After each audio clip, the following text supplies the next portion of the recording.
포스팅을 할 때 많은 분들이 어떻게 글을 써내려가야 할지 궁금해 하시는데요. 내 글이 이게 과연 잘 맞게 쓴 건지, 이렇게 쓰는 게 맞는 건지 한 번쯤 궁금한 적 있으시잖아요. 오늘은 그 부분에 대한 이야기를 좀 해보려고 해요. 우선 예시를 좀 보여드리면서 나중에 이론적인 설명도 덧붙여 볼게요.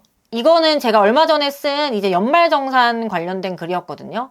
제가 보시면은 여기 제목을 지금 잡은 게 키워드가 저는 이제 국세청 연말정산 뭐 환급금 조회, 그리고 연말정산 그 환급금 지급일, 이런 식으로 키워드를 잡았었어요. 요거는 제목을 저는 이제 스마트 블록에서 아이디어를 얻고 좀 잡았고요. 일단 보시면은 지금 제목을 키워드 일단 잡은 거 쓰고, 그리고 그 옆에는 언제 돈 들어올까 이렇게 썼는데, 이 언제 돈 들어올까는 사실 약간 그냥 사람들의 관심을 좀 끌만한 문장으로 쓴 거고, 요거는 키워드가 아니었어요. 그래서 여기가 좀 키워드였거든요.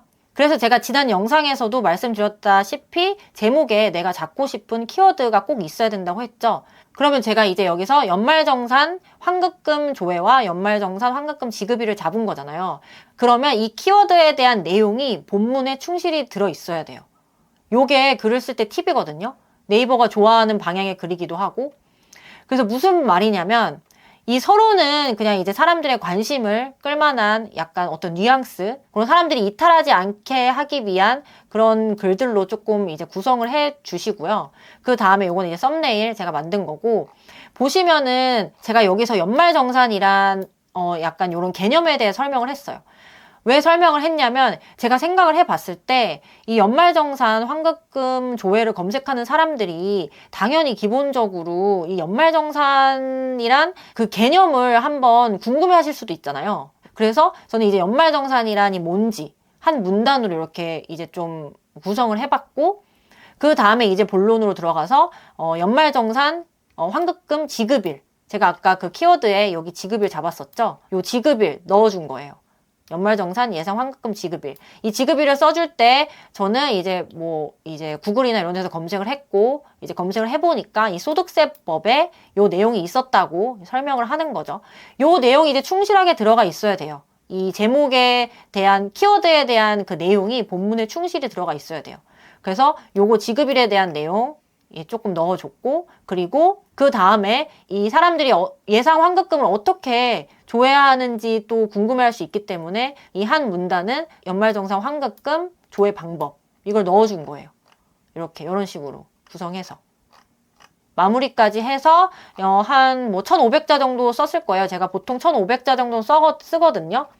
너무 많은 글자 수는 노출에 좀 불리한 게 있어가지고 글을 쓰실 때 약간 제가 생각했을 때 경제 쪽은 2500자 넘어간 거는 별로 좋진 않은 것 같더라고요. 이 공모주 청약글도 많이 쓰는데 글자 수가 조금 중요하다는 걸 경험으로 좀 알게 돼서 적당히 이제 너무 길지 않고 또 너무 짧지도 않게 글을 좀 써주시는 걸 추천을 드려요. 그래서 이제 제가 지금은 이제 연말정산 예상 환급금이라는 거에 대한 키워드로 이제 글을 하나 보여드렸는데, 그래도 조금 이해가 안 가실 수가 있어가지고 또 다른 글로 조금 보여드릴게요.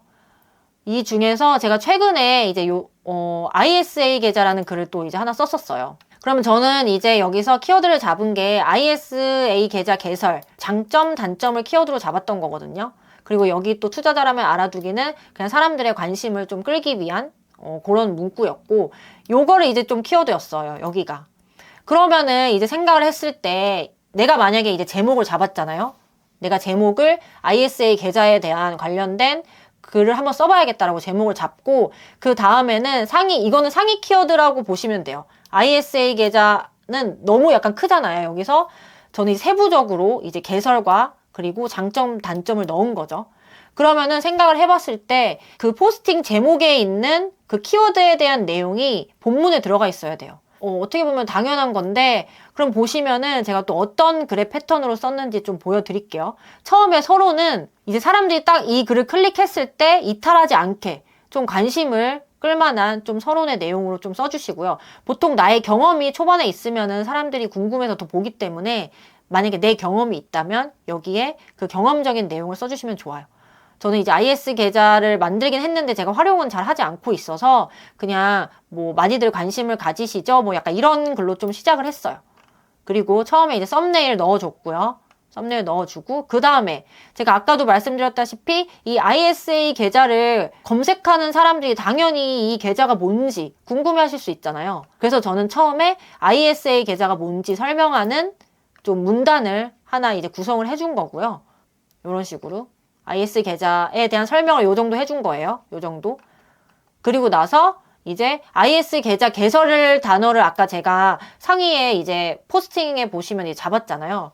그래서 ISA 계좌 개설 이제 단어 넣고, 이거는 누가 가입을 할 수 있는지 조건을 사람들이 궁금해할 것 같아서 이제 조건 여기 넣는데, 이 ISA 계좌는 이 세 유형이 있어요. 일반형, 서민형, 농어민, 이 세 유형이 있거든요. 그래서 저는 그러면은 사람들이 딱 들어왔을 때 이 세 가지 유형이 있는데 이 유형은 뭐지 하고 되게 궁금해 하실 수 있잖아요. 그래서 이 일반형이랑 서민형, 농어민 이 세 가지 유형을 좀 정리해서 써준 거예요.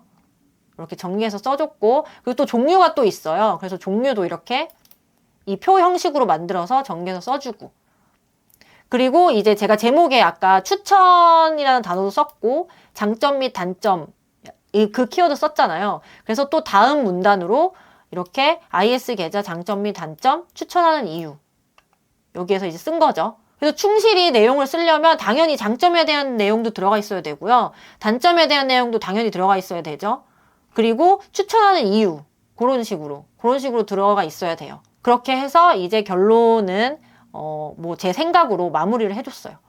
그래서 제 블로그 아마 들어와서 보시면 특히 이제 정보성 글 있잖아요. 이렇게 검색이 잡히게 하는 글.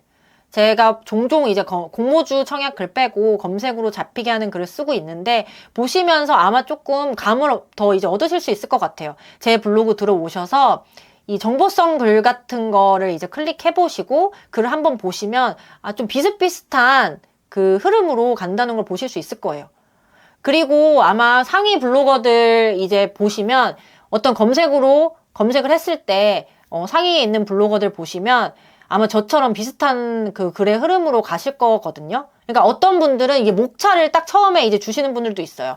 뭐 약간 IS 계좌를 예를 들어보면 1번 뭐 IS 계좌란 2번 뭐 3번 뭐 이렇게 해가지고 처음에 이렇게 상단에 목차 이렇게 하고 그 다음에 이제 설명해 주시는 분들도 있거든요. 그냥 이제 쭉 나열하는 게 아니고 아무래도 사람들이 보기 쉬워야 되니까 이게 문단을 나누는 거죠.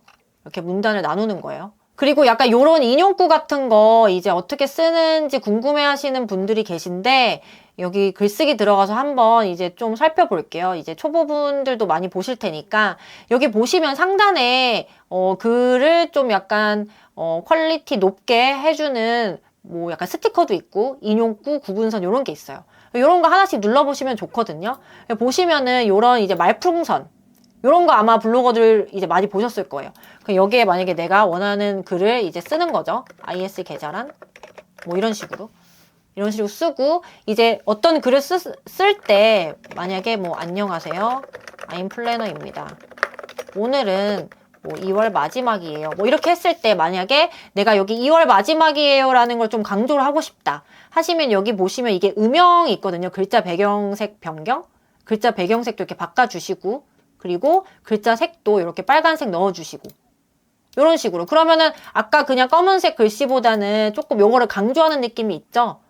그래서 요렇게 많이들 이제 활용을 하거든요. 저도 많이 활용하고. 아무래도 그냥 검정색 글만 계속 있는 것보다 이런 식으로 색깔도 바꾸고 또 밑줄도 치고 굵게 표시도 하고 이러면은 좀 그 읽는 사람이 이 부분을 좀 집중해서 읽을 수 있잖아요. 좀 눈길을 확 사로잡을 수 있잖아요. 요런 글자색 변경 요런 것도 많이 활용을 해주시면 좋아요. 제가 얼마 전에 그 코칭을 해드린 분 중에 그 단리 복리 차이에 대한 글을 쓰셨던 분이 계셨어요. 그런데 이분 얘기를 잠깐 드리자면 그 단리 복리 차이에 대한 키워드는 잘 잡으셨거든요. 그 검색량도 좀 잘 잡으셨고, 근데 이제 잘 잡으셨는데 이제 제목을 이제 키워드를 잘 잡으셨는데 노출이 좀 잘 안 됐죠. 그래서 이분이 지수가 좀 꽤 높으신 편이었거든요. 근데 노출이 잘 안 돼가지고 글을 좀 봐달라고 해서 제가 봤는데 보니까 글의 내용, 그러니까 글의 내용과 이 제목의 그 연관성이 조금 부족해 보였어요. 어떤 얘기냐면 만약에 단리, 복리 차이에 대한 글을 쓴다고 했을 때 이제 사람들이 궁금해서 이제 단리라고 쳐볼 거 아니에요. 단리, 복리 차이에 대해서.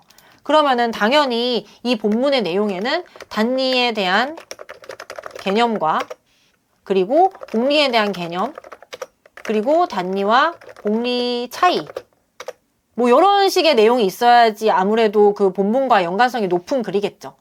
그런데 그분이 이제 뭐 개념도 쓰시긴 썼는데 내용을 쭉 읽어봤는데 글의 비중이 어떤 하나의 상품에 좀 치중이 돼 있었어요. 그러니까 그런 거죠. 내가 이렇게 글을 단리, 복리 차이가 궁금해서 검색으로 들어왔는데 이 개념에 대한 설명은 조금밖에 없고 마지막에 어떤 상품에 대한 글에 대한 비중이 많은 거예요. 그러면 제가 생각을 했을 때 그 상품에 대한 제목을 이제 잡고 글을 썼다면 더 연관도가 높은 거겠죠? 글의 비중이 내가 잡고 싶은 키워드에 대한 내용이 많아야 돼요. 좀 이해하셨을까요? 그러니까 내가 잡고 싶은 제목을 잘 설정을 해서 본문에 그거에 대한 내용을 충실하게 잘 써내려 가주셔야 해요. 이거는 뭐 네이버가 공식적으로 이렇게 뭐 쓰세요라고 한 건 아니지만 그 네이버 공식 사이트 있거든요. 공식 사이트. 그 공식 사이트를 잠깐 한번 볼게요. 이 공식 사이트에서 다이아라고 검색을 하면 글이 이제 몇 가지 나오거든요. 그래서 요 글을 이제 보면은 지금 이제 다이아랑 다이아 플러스가 생겼어요. 이제 업데이트 돼가지고. 그럼 이렇게 보면은 이걸 좀 읽어봐 주시면 좋은데 우리가 이 네이버에서 제가 설명을 해드릴게요. 우리가 네이버에서 만약에 ISA 계좌라고 쳤을 때 이제 블로그 기준이에요. 블로그로 검색을 해서 여기 이제 상단에 나오는 사람 있잖아요. 1등, 2등, 뭐 3등, 4등, 5등, 뭐 이런 이렇게 상단에 나오는 분들이 어떻게 결정되냐. 요거는 이제 블로그 지수, 그리고 이 본문과 이 제목이 얼마나 연관도 있게 잘 썼는지, 다이아. 그 두 개의 알고리즘에 의해서 결정이 되는 거예요. 이건 네이버가 수많은 글이 있는데 어떻게 순서를 정해야 될지를 고민해서 만든 거죠. 그래서 이분이 1등, 2등, 3등, 요게 다 이유가 있는 거예요. 이 사람들이 이렇게 상위에 나오는 이유가. 그거를 이제 좀 알아두셔야 되는데, 그걸 알기 위해서 이제 요 글을 읽어보면은, 지금은 이제 블로그 탭으로 바뀌었지만 이건 예전 글이기 때문에, 현재 뷰 검색에는 크게 두 가지 알고리즘이 적용되어 있다고 하죠. 출처의 신뢰도의 C랭크와 그리고 문서의 정보성을 분석하는 다이아. 지금은 이제 좀 업데이트 돼서 다이아도 있고 다이아 플러스도 있어요.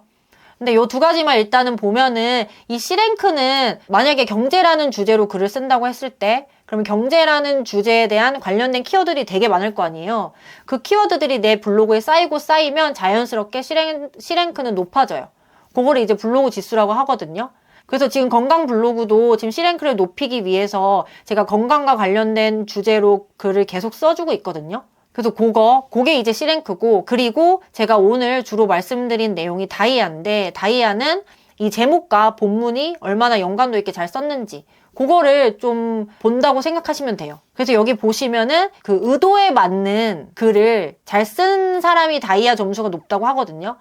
이 지금 보실 때 여기 이렇게 상위에 있는 사람들은 블로그 지수도 높고 제목과 본문에 대한 연관성이 되게 높은 거죠. 그런 사람들이 이렇게 상위에 있을 거예요. 그래서 내가 글을 쓸 때 조금 어떻게 써야 되는지 방향을 좀 모르겠다, 어렵다 하시면은 내가 잡고 싶은 키워드 있죠. 그 키워드로 이제 검색을 해 보시는 거예요. 이 네이버에다가 검색을 해서 이 상위에 있는 사람들의 글을 좀 많이 보는 연습을 해주시는 게 좋아요. 아무래도 이제 블로그 초보이신 분들은 내가 어떻게 글을 써야 하는지 그 방향에 대해서 좀 감이 안 잡히시기 때문에 이 상위에 있는 사람들은 블로그 지수도 물론 이제 높은 분들이 계시겠지만 블로그 지수가 높지 않아도 상위에 계신 분들이 있어서 그런 분들 좀 글을 참고하시면 내 블로그에 좀 도움이 되겠죠. 100기라는 게 아니에요. 그 글을 똑같이 100기라는 게 아니고 그 글의 구조와 어떤 식으로 글을 좀 풀어 나갔는지, 그리고 만약에 그 정보성 키워드를 쓴다고 했을 때 나의 경험이 있다면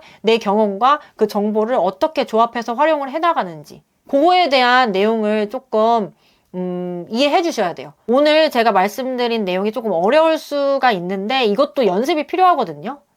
연습이 필요하기 때문에 제가 오늘 말씀드린 내용을 조금 천천히 들어보시고 정리를 하셨다가 내 글에 조금 하나씩 적용을 해보는 거죠. 이게 처음에 들을 때는 이렇게 하면 되는구나 라고 생각을 하지만 막상 글을 쓰면 어려울 수 있거든요.